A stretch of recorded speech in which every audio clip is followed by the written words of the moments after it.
सभी देवताओं ने माता जगदम्बा की इस प्रकार स्तुति की तो दुर्गा देवी देवताओं के समक्ष प्रकट हो गई। उनका अपूर्व तेज था। सभी देवता उनकी स्तुति करने लगे।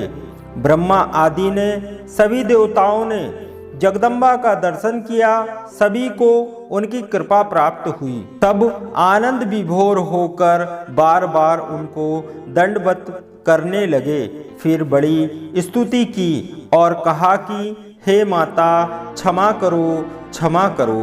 श्रुतियों के कहने के आधार पर तथा अपनी दीनतावश हम आपसे यह कहते हैं कि पूर्व समय में आप दक्ष की पुत्री थीं और फिर आपने शरीर को त्याग अपने लोक को चली गईं, जिससे शिवजी बड़े दुखी हुए थे और उस समय भी देवताओं का कार्य नहीं हो सका था। इसी कारण हम लोग व्याकुल होकर आपकी शरण में आए हैं। अब आप देवताओं का मनोरथ पूर्ण कीजिए। हे शिवे, अब सनत कुमार के वचन को पूर्ण कीजिए। हे देवी, अब तुम पुनः पृथ्वी पर अवतार लेकर शिवजी की पत्नी बनो और अपनी अद्भुत लीला से देवी देवताओं को खुशी बनाओ। इससे कैलाशवासी शंकर जी भी प्रसन्न होंगे और सभी का दुख दूर होगा। देवताओं की इस प्रकार की प्रेम एवं भक्तिपूर्ण विचारधारा को सुनकर शिवा प्रसन्न हो गई और उसके सब कारण विचार कर अपने प्रभु शिव को स्मरण करती हुई देवी उमा ने हंसकर देवताओं से कहा, हे ब्रह्मा, विष्णु, मुनि और देवताओं, तुम्हारे दुख दूर होंगे, इसमें संदेह नहीं है। मैं प्रसन्न हूँ। मेरा चरित्र तो तीनों लोकों में सुख देने वाला है। मेरे द्वारा ही दक्ष को मोक्ष प्राप्त हुआ है। मैं अवश्य ही पृथ्वी पर पुनः अवतार लूँगी। इसके और भी कारण है। हिमालय और उनकी पत्नी ने मेरी सेवा की है। अब भी वे भक्तिपूर्वक मेरी सेवा करते हैं। इसलिए मैं हिमालय के घर प्रकट होंगी, जिससे तुम्हारे सब दुख दूर हो जाएंगे। शिव की लीला बड़ी अद्भुत है, इसलिए मैं उन्हीं की पत्नी होंगी। मैं जानती हूँ कि जब से मैंने शरीर छोड़ा है, तब से मेरे पति चिंता में दिगंबर हो गए हैं और मुझ सती के वियोगी महेश्वर आज भी मेरा वियोग सहन नहीं कर पा रहे हैं। मेरे कारण उन्होंने कुवेश धारण कर लिया है, गले में अस्थियों की माला पहन ली है और कभी शांति नहीं पाते हैं तथा निरंतर जागते ही रहते हैं। वे रुद्र मेरा पाणी ग्रहण करना चाहते हैं, अतः मैं हिमालय के घर जाकर अवतार लूँगी। मैं हिमालय की पत्नी मैना को संसारिक गति दिखाऊंगी।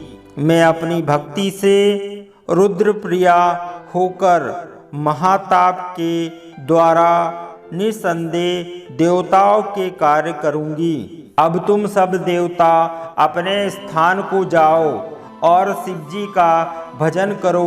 उनकी कृपा से निसंदेह तुम्हारा सब दुख दूर होगा। कृपालु शिवजी की कृपा से सब मंगल ही होगा और मैं उनकी पत्नी होकर वंदनीय एवं पूजनीय रहूंगी। यह कहकर वह विश्व माता अपने लोक को चली गई। देवता भी अपने अपने धाम को चले गए। जब भगवती दुर्गा अपने स्थान को चली गई, तब क्या हुआ? मैना और हिमालय ने किस प्रकार तप किया और भगवती किस प्रकार उनकी पुत्री हुई, वह सारी कथा आप मुझसे सुनिए। ब्रह्मा जी कहने लगे, हे ब्राह्मणों, मैं श्रेष्ठ नारद, हे पुत्रों, मैं श्रेष्ठ। जब देवतागण हिमालय और मैना को प्रणाम कर चले गए। हिमालय और मैना ने वहाँ कठिन तप करना आरंभ किया। दोनों पति पत्नी शिवा शिव की आराधना में लग गए। 27 वर्ष उन्होंने कभी जल पी कर, कभी वायु भक्षण कर, कभी उन्होंने निराहार व्रत कर शिव सहित भगवती की प्रतिमा बनाकर उसकी अखंड पूजा की। इसके पश्चात जगन्मयी उमा मैना पर प्रसन्न हुई और प्रकट होकर बोली, हे गिरि कामिनी, मैं तुम्हारे तप से प्रसन्न हूँ। तुमने जो प्रार्थना की है मैं तुम्हारी वही इच्छा पूर्ण करूँगी। मैना ने प्रणाम कर भगवती की बड़ी स्तुति की। तब भगवती ने, मांगो, यदि आप प्रसन्न हैं तो एक वर तो यह दीजिए कि मेरे दीर्घ आत्मा 100 पुत्र हों, और दूसरा वर यह है कि देव कार्य के लिए तुम ही मेरी पुत्री होकर रुद्र की पत्नी बनकर अपनी लीला का विस्तार करो। देवी ने तथास्तु कहकर प्रस्थान किया और मैना भी पर्वत राज्य से जा मिली। उसने सब समाचार कहा। उन्होंने पुनः पर्वत राज्य ने मेनका की बड़ी प्रशंसा की। पश्चात कालक्रम से सुरत प्रकृति के द्वारा मेनका को गर्भ रहा और उससे मेनका ने नागबंधुओं के भोगने योग्य पुत्र उत्पन्न किया। समुद्र का मित्र मेनक पड़ा। यह मेनका के 100 पुत्रों में सबसे श्रेष्ठ। उस समय हिमाचलपुर में बड़ा उत्सव हुआ और दोनों पति पत्नी आनंदित हुए तथा सबका कष्ट दूर हुआ। ब्रह्मा जी कहते हैं कि इसके पश्चात मैना ने फिर गर्भ धारण किया। उससे मैना की बड़ी शोभा हुई। जिस प्रकार पृथ्वी के भीतर रतन रहते हैं, उसी पर्वतराज ने अपनी संगर्भा पत्नी को रत्नगर्भा माना और उसने जिस जिस वस्तु की आकांक्षा की पर्वतराज ने उनकी प्रशंसा के लिए लाकर दिया। वेदों द्वारा भी गर्भ पुष्टि के अनेकों उपचार कराए। गिरिराज की प्रसन्नता की सीमा न रही। विष्णु आदि देवताओं ने आकर स्तुति की। प्राकृतिक दृश्यों की अपूर्व शोभा छा गई। सर्वत्र सुखदायक वायु बहने लगी। महात्माओं को सुख, किंतु दुष्टों को दुख हुआ। देवता आकाश में दुंदुभी बजाते रहे, फूलों की वर्षा करते और गंधर्व गीत गाते। उसी समय पूर्ण शक्ति शिवा सती महादेवी मैना के सामने अपने रूप में आकर प्रकट हो गई। बसंत ऋतु थी और चैत का महीना 9वीं तिथि, मृगशिरा नक्षत्र और अर्धरात्रि का समय था, जबकि चंद्रमंडल से गंगा की भांति भगवती प्रकट हुई। जैसे लक्ष्मी समुद्र से प्रकट हुई हो, उसी प्रकार मैना के पेट से भगवती प्रकट हुई। भगवती के प्रकट होने से शिवजी प्रसन्न हो गए। शुभ सूचक सुगंधित वायु मेघ गर्जन के साथ जल वृष्टि और पुष्प वृष्टि भी हुई।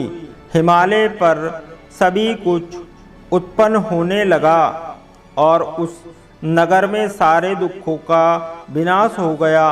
तब विष्णु आदि सभी देवता प्रसन्न हो बड़े प्रेम से वहाँ जगदम्बा का दर्शन करने आए और शिवा की बड़ी स्तुति की। देवताओं सहित ब्रह्मा जी ने अलग स्तुति की और स्वयं मैना ने भी जगदम्बे की स्तुति की। हे महेशानी, यह कहकर उन शिवा की बड़ी स्तुति की तथा यह आग्रह किया कि महेशानी, अब तुम कृपा कर एक छोटी कन्या के रूप में हो। हिमालय की प्यारी मेनिका के यह वचन सुनते ही देवी प्रसन्न हो तत्काल ही बाल रूप में आ गई।